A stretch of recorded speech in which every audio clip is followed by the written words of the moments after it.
Good morning students, I am Dimple Pareek from Royal International School. बेटा second class की हिंदी पढ़ने वाले हैं। हिंदी के अंदर हमारे वैसे तो काफ़ी चैप्टर कंप्लीट हो चुके हैं, लेकिन हमने भाषा व्याकरण से संबंधित जो लेसन थे वो अनकम्प्लीट छोड़े थे। तो 2 लेसन के अपने भाषा व्याकरण के क्वेश्चन आंसर कंप्लीट हो चुके हैं। आज हम भाषा व्याकरण के लेसन नंबर 3, जिसका क्या नाम था, पीलू नाम था ना, पीलू और उसकी मम्मा, ऐसे कुछ नाम था। क्या नाम था लेसन का, हम देख लेते हैं एक बार। लेसन का नाम था नींद, जो कि पीलू और उसकी बेटी से संबंधित था ना।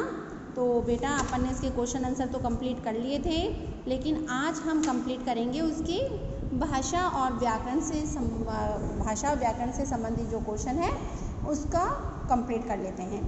तो देखिए, पहला जो क्वेश्चन आया है वो लिखा हुआ है अपने कि पाठ से नाम वाले कुछ शब्द छाट कर लिखिए। उसके पहले ऊपर कुछ लिखा हुआ है, उसको अपन पढ़ते हैं और फिर मैं आपको समझाकर इस प्रश्न का आंसर बताती हूँ। संसार में हर चीज़ का कुछ न कुछ नाम अवश्य होता है। इन्हीं नामों को हम क्या कहते हैं, संज्ञा। जैसे पुस्तक, बैग, पेंसिल, मेज, कुर्सी, अध्यापिका जी, यानी कि जो नाम होता है, हर किसी का नाम होता है ना, उस नाम को ही हम क्या कहते हैं, संज्ञा कहते हैं। अब अपन को क्या करना है, पाठ से नाम वाले कुछ शब्द छाट कर लिखने हैं। यानी कि जो आपके लेसन में कुछ शब्द जो आए हैं उनमें से कुछ शब्द आपको इस पर छाट कर लिखने हैं। मैंने कुछ शब्द छाटे हैं। पहला है अपने चादर, दूसरा है बिस्तर, तीसरा है पुस्तकें और चौथा है खीर। ओके, आगे सेकंड क्वेश्चन की तरफ चलते हैं अपन। इसमें देखा बेटा बता रखा है कि और की में आप अक्सर हम क्या करते हैं, गलतियां कर जाते हैं। आइए इसे अपन इस स्लोगन जो है इसके द्वारा जाने। बेटा नाम के बाद में कौन सी की आती है अपनी, बड़ी की। काम के बाद में कौन सी की आती है अपने, छोटी की। जैसे बड़ी की कहाँ पर आती है, रोहन की पुस्तक, उसकी गेंद, भैया की बॉल। तो यहाँ पर बड़ी की का प्रयोग हुआ। छोटी की का प्रयोग क्या होता है, काम करने के बाद में। ओके, तो कहा की, बताया की, ये सारे जो की होते हैं वह कब आते हैं, काम के बाद में। अब कुछ आपको नीचे वाक्य दे रखा है, इस वाक्य के अंदर आपको बताना है कि कहाँ पर छोटी की लगेगी और कहाँ पर बड़ी की लगेगी। ओके, तो मैं पढ़ रही हूँ इसको, पैराग्राफ को देखिए। रजत की पुस्तकें सोफे पर रखी थी उसकी, ठीक है, मम्मी ने कहा कि वह सोफे से पुस्तकें उठाकर अपनी मेज पर रख ले और मेज को थोड़ा साफ कर ले। रजत अपनी मम्मी की हर बात मानता है। पुस्तकें हटाकर उसने मम्मी से कहा कि उसने पुस्तकें सोफे से हटा ली है और अपनी मेज की सफाई करके उन्हें वहाँ रख दिया है। मम्मी रजत की बात सुनकर बहुत खुश हुई और उन्होंने अपने प्यारे बेटे की पीठ थपथपाकर शाबाशी दी।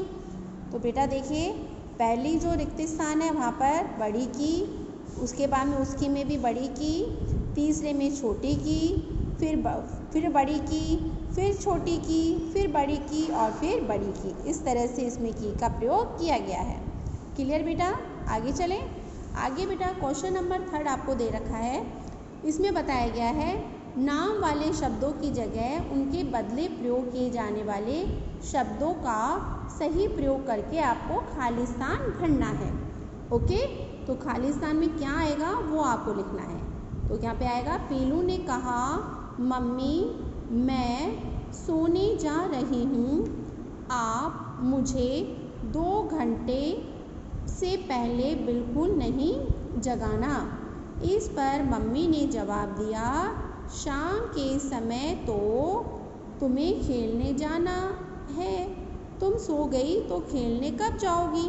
ओके, ये बीच में कुछ वाक्य छोड़ रखे हैं ना, इन वाक्यों को आपको बेटा क्या करना है, कंप्लीट करना है।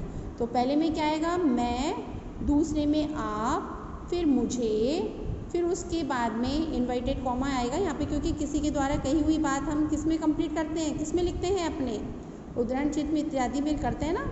तो इसको यहाँ पर कंप्लीट करना है आपको। फिर बाद में आपके आएगा तुम्हें और फिर आएगा तुम।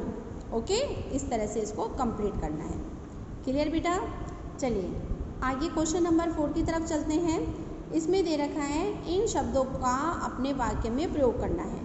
तो पहला जैसे दे रखा है आपके पुस्तकें, दूसरा बिस्तर और तीसरा दे रखा है सोते सोते। तो कौन सा भी वाक्य आपको अपनी मर्जी से भी बना सकते हो, लेकिन ये वाला जो शब्द है ना उस वाक्य में आना चाहिए। जैसे पहले है पुस्तकें हमारी सबसे अच्छी दोस्त है। ओके, दूसरा को है अपने बिस्तर, तो आप क्या लिखेंगे? हमेशा सांप बिस्तर पर ही सोना चाहिए। क्लियर? फिर है सोते सोते, आप लिखेंगे बच्चों को सोते सोते ही भूख लग जाती है। क्लियर बेटा? आ गया समझ में? चलिए लास्ट क्वेश्चन की तरफ चलते हैं। इसमें दे रखा है इन 3 विराम चिन्हों के नाम याद करके नीचे दिए गए वाक्य में सही उसका प्रयोग करना है।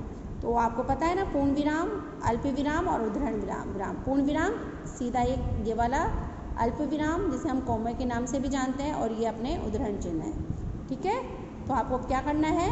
मम्मी ने जोर से आवाज़ लगाई। फिर आपको क्या करना है? आपको अल्प विराम लगाना है, और फिर किसी के द्वारा कही हुई बात को अपन काय में लिखते हैं? उद्धरण चिन्ह में लिखते हैं। तो यहाँ पर आपको उद्धरण चिन्ह लगाना है कि आप उठ भी जाओ, फिर आपके अल्प विराम आएगा।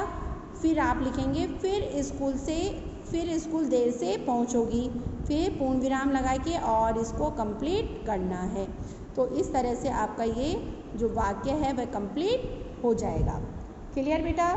आई होप आपको भाषा व्याकरण के से संबंधित जो क्वेश्चन है वह भी भली प्रकार से समझ में आ गए होंगे। ओके बेटा, तो अब आपको ये बुक के अंदर ही कंप्लीट करना है, आपको अलग से नहीं लिखने हैं।